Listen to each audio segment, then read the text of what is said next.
without moving this foot. Foot still there. Foot still there. Foot still there. Front kicks. Roundhouse. Axe kick. Ata! My non-telegraphic defensive style roundhouse kick without moving the front foot. Now, you don't need to do the splits like I'm doing now, but you do need to stretch, okay?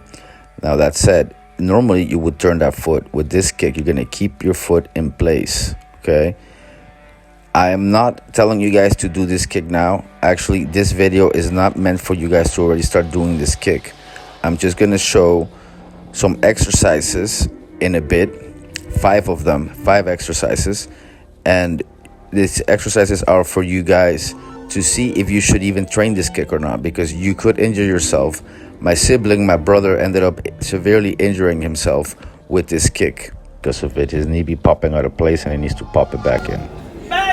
Now, the first one is the Asian squat. I train a lot right here. I like to use my environment for leverage. So I move my hips around like this in a lot of directions. I go up and down, side to side, in circles. I put my legs together, outwards, you know. Then I just try to hold it without having leverage like I'm doing here. And, you know, I do the same thing. I move my hips around, and then I also go side to side, up and down, open my legs up more in circles, you know, in different directions. So I really give my hips a lot of stretch and a lot of movement, warm up, before even attempting this kick, that is. Every time I do this kick, I always do these exercises. Then I jump, you know, again, I jump all the way from squat just to get me warmed up. Now, exercise number 2. It's really simple, but if you guys see the machine, I'm putting it in between my legs so that I really keep my hips in place, and this way I only move my upper body.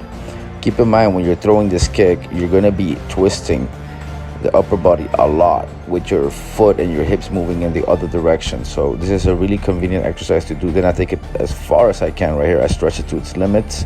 Be careful not injuring yourself with this one. Now, number 3 is probably the most important one.